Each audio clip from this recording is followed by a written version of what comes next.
Good morning students. ठीक है, आज हमारा सॉलिड स्टेट का लेक्चर 5th है, जिसमें हम पढ़ेंगे packing fraction and packing efficiency. देखो, पैकिंग फ्रैक्शन और पैकिंग एफिशिएंसी होता क्या है। देखो, सपोज़ कोई भी एक हमारे पास क्या है, एक बॉक्स है। ठीक है, इस बॉक्स के अंदर ठीक है हम मैक्सिमम कितने एटम्स को हम यहाँ पे क्या कर सकते हैं, सिस्टमेटिकली अरेंज कर सकते हैं। ठीक है, एफिशिएंसी यानी मतलब मैक्सिमम स्पेस हमें यूज़ करना है। ठीक है, मतलब स्पेस कितना एफिशिएंटली हम इसका स्पेस यूज़ कर सकते हैं, इसी को बोलते हैं पैकिंग एफिशिएंसी। देखो, पैकिंग फ्रैक्शन होता है किसी भी वन एटम के लिए, और पैकिंग एफिशिएंसी होता है बहुत सारे एटम्स के लिए। ठीक है, तो पैकिंग एफिशिएंसी को समझेंगे हम। देखो, उसका एक फॉर्मूला होता है, फॉर्मूला पैकिंग फ्रैक्शन क्या होता है पैकिंग फ्रैक्शन। देखो, वॉल्यूम ऑफ यूनिट सेल। ठीक है, वॉल्यूम ऑफ यूनिट सेल। ठीक है, वॉल्यूम ऑफ यूनिट सेल का volume upon volume occupied by atoms. ठीक है, इसका मतलब है पैकिंग फ्रैक्शन का मतलब है वॉल्यूम ऑफ यूनिट सेल, मतलब यूनिट सेल का कितना वॉल्यूम है, ये तो डिनोमिनेटर में आ जाएगा, न्यूमरेटर में आ जाएगा। वॉल्यूम ऑक्यूपाइड बाय एटम्स, मतलब एटम्स कितना वॉल्यूम ऑक्यूपाई कर रहे हैं, कितना मैक्सिमम स्पेस कवर कर रहे हैं। ठीक है, तो इसको बोलते हैं पैकिंग फ्रैक्शन। और पैकिंग एफिशिएंसी क्या होता है, ये हो जाता है volume occupy by atoms upon volume of unit cell. इसको क्या कर देंगे, मल्टीप्लाइड बाय 100, ये इसकी एफिशिएंसी आ जाएगी। ठीक है, परसेंटेज में आ जाएगी। ये जो पैकिंग एफिशिएंसी किस में होती है, परसेंट में। तो पैकिंग फ्रैक्शन क्या है, मतलब हम किसी भी यूनिट सेल के वॉल्यूम में कितना स्पेस ऑक्यूपाई कर रहे हैं, मतलब हम एटम्स को इस तरीके से अरेंज करें कि उसका मैक्सिमम स्पेस ऑक्यूपाई हो, उसको हम बोलते हैं पैकिंग फ्रैक्शन। और इसको ही अगर हम 100 से मल्टीप्लाई कर दें तो क्या आ जाता है हमारे पास, पैकिंग एफिशिएंसी। ठीक है, देखो सिंपली जैसे ये है, यहाँ पे एटम्स हैं। ठीक है, ये एटम्स है। ठीक है, ये हमने अरेंज कर दिए, तो भी इसके अंदर क्या होता है, देखो ये जो कुछ स्पेस है ना, क्या होता है यहाँ पे, खाली बचता है। ठीक है, तो हम खाली स्पेस है, मतलब 100% हम स्पेस को यूटिलाइज नहीं कर पाते, तो कुछ स्पेस है जो खाली बचता है। इस खाली स्पेस को हम क्या बोलते हैं, वॉइड्स। क्या बोलते हैं, वॉइड्स। खाली स्पेस को हम वॉइड्स बोलते हैं। ठीक है, देखो एटम है, एटम की शेप कैसी होती है, कैसे होते हैं एटम, स्फेरिकल होते हैं।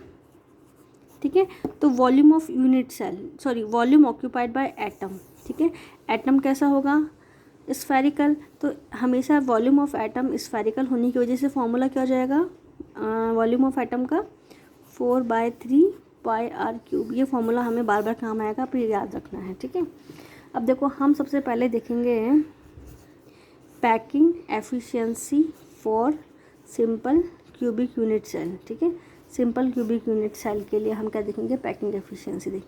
हमें पता है, देखो हम क्या पढ़ेंगे, सबसे पहले देखेंगे एक यूनिट सेल बनाएंगे। सब में हम कैसे ले रहे हैं, क्यूबिक यूनिट सेल ले रहे हैं। ठीक है, इसके अंदर देखो हमें पता है सिंपल सेंटर्ड यूनिट सेल के अंदर एटम्स कहाँ होते हैं, कॉर्नर्स के ऊपर होते हैं। ठीक है, ये इसकी क्या है, एज लेंथ है। ठीक है, देखो ये इसकी एज लेंथ कितनी हो गई,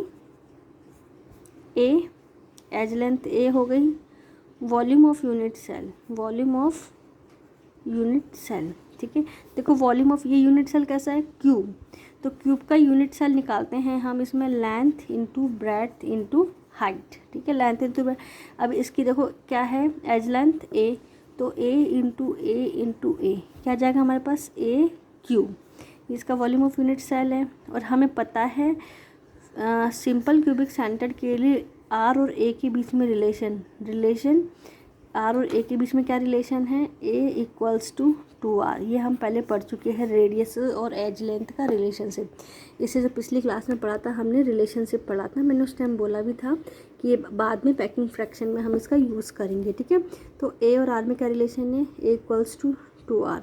और इसके लिए रैंक क्या है, रैंक बोल दो या एटम्स पर यूनिट सेल बोल दो। Atom per unit cell simple cubic centimetre के लिए क्या है, 1। ये हम पहले पढ़ चुके हैं, ठीक है। अब पैकिंग फ्रैक्शन निकालेंगे। पैकिंग फ्रैक्शन क्या होता है, वॉल्यूम ऑक्यूपाइड बाय एटम, ठीक है। वॉल्यूम ऑक्यूपाइड बाय एटम फॉर्मूले में रखेंगे। देखो सिंपल सेंटर्ड क्यूबिक सेल के लिए रैंक कितनी है, 1। Number of atoms per unit cell कितने हैं, 1 into volume occupied by atoms, यानी एटम्स कितना, तो फॉर्मूला हो जाएगा इसका 4/3 पाई आर क्यूब अपॉन, नीचे है volume of unit cell. Unit cell का वॉल्यूम क्या है, ये रहा, कितना है, ए क्यूब।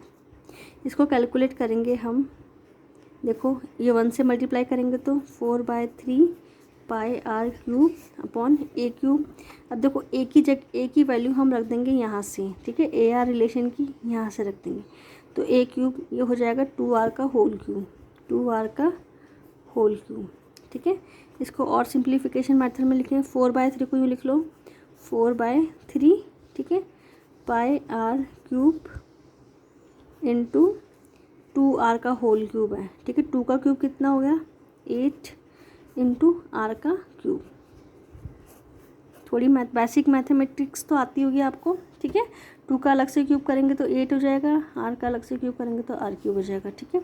r क्यूब से r क्यूब कैंसिल हो गया, 4 2 जा 8, ठीक है। क्या बचा हमारे पास, packing fraction is equal to pi बचा ऊपर, पाई बाय 3 2 जा 6, ठीक है, पाई बाय 6 बचा। ये हमारे पास पैकिंग फ्रैक्शन बचा हमारे पास पाई बाय 6, ठीक है।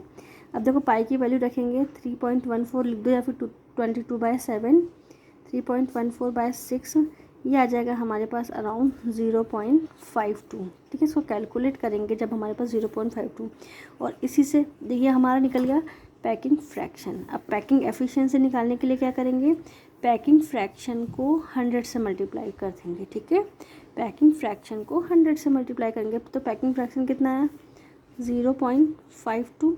इसको 100 से मल्टीप्लाई कर देंगे तो क्या आ जाएगा, 52%, ठीक है, 52%। तो सिंपल सेंटर्ड यूनिट सेल के लिए पैकिंग एफिशिएंसी कितनी हो गई, 52%, ठीक है। नेक्स्ट देखेंगे हम सेकंड टाइप की, बॉडी सेंटर्ड। तो packing efficiency and packing fraction, ठीक है, for body centred cubic unit cell, ठीक है, body centred cubic unit cell. देखो इसके लिए फिर वही क्यूबिक यूनिट सेल लेंगे, ये हमने बनाई क्यूबिक यूनिट सेल, ठीक है, body centred cubic unit cell. इसके अंदर देखो कॉर्नर्स के ऊपर होते हैं एटम्स, हम पहले पढ़ चुके हैं कि एटम्स कहाँ कहाँ प्रेजेंट होते हैं।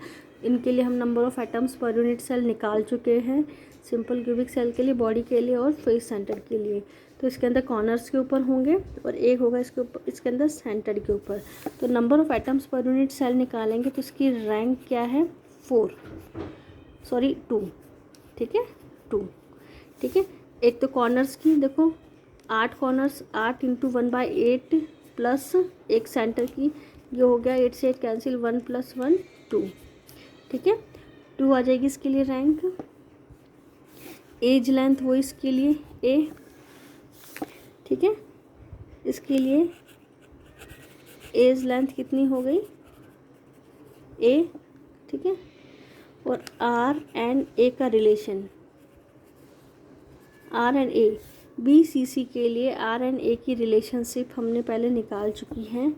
तो क्या आ जाएगा, R इक्वल्स टू √3/4। आपको ये याद करने पड़ेंगे, ठीक है, या फिर हम ए के फॉर्म में लिखेंगे तो A इक्वल्स टू 4R/√3, ठीक है।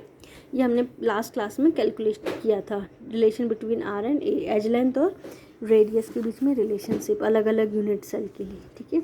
ये आ गया। रैंक इसकी हो गई 2, ठीक है, रैंक इसकी हो गई 2। ठीक है, नेक्स्ट इसके वॉल्यूम ऑफ यूनिट सेल की बात करें। वॉल्यूम ऑफ यूनिट सेल कितना हो जाएगा, ए क्यूब। यूनिट सेल का वॉल्यूम कितना हो जाएगा, a cube. Length into breadth into height देखा हमने। और वॉल्यूम ऑफ एटम, एटम का वॉल्यूम हो जाएगा 4/3 पाई आर क्यूब। ठीक है, वही पैकिंग फ्रैक्शन निकालेंगे। देखो पैकिंग फ्रैक्शन का फॉर्मूला है volume occupied by atoms upon volume occupied by volume of unit cell. तो वॉल्यूम ऑक्यूपाइड बाय एटम्स, तो नंबर ऑफ रैंक लिखेंगे। तो रैंक इसके लिए कितना है, 2। रैंक बोल दो या एटम्स पर यूनिट सेल बोल दो। ठीक है, rank into 2 and volume of atom. Volume of atom कितना है, 4/3 pi r cube, 4/3 pi r cube upon, ठीक है, पाई आर क्यूब। इसके अंदर है ए क्यूब। ठीक है, वॉल्यूम ऑफ यूनिट सेल, नीचे वॉल्यूम ऑफ यूनिट सेल लिखेंगे ए क्यूब, ए क्यूब। ठीक है, इसको कैलकुलेट करेंगे 2 इंटू, ठीक है, देखो इसको मल्टीप्लाई कर दूँ, 4 2 जा 8, 4 2 जा 8, ये हो जाएगा 4, दोबारा लिख देती हूँ सॉरी, 8/3 पाई आर क्यूब। ठीक है, 8/3 pi r cube upon a cube की वैल्यू लिखेंगे। ए क्यूब क्या है हमारे पास, ए, ये हमारी एज लेंथ है, 4r/√3, 4r/√3 का होल क्यूब। ठीक है, यहाँ तक समझ में आ गया। अब हम इसको सिंप्लीफाई में लिखेंगे, जो काटना हमारे लिए बहुत इजी हो जाएगा। ठीक है, 8/3 पाई आर क्यूब, इसको पहले लिख लो 8/3 पाई आर क्यूब। ठीक है, 8/3। अब नीचे क्या है देखो, 4r/√3, √3 ऊपर चले जाएगा तो 4r का होल क्यूब।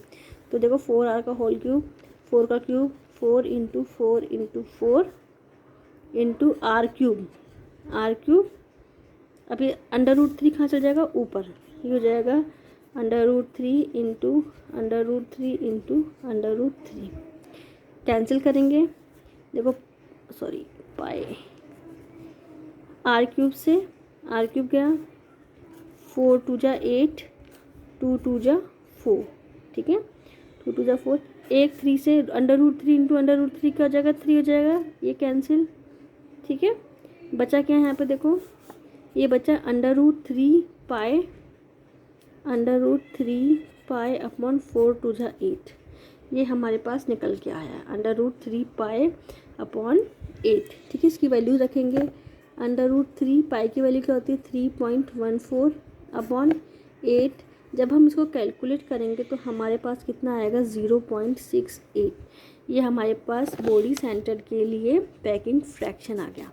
पैकिंग एफिशिएंसी निकालेंगे इसकी, 0.68 इंटू 100 से मल्टीप्लाई कर देंगे, क्या आ जाएगा 68%, क्या आ जाएगा 68%।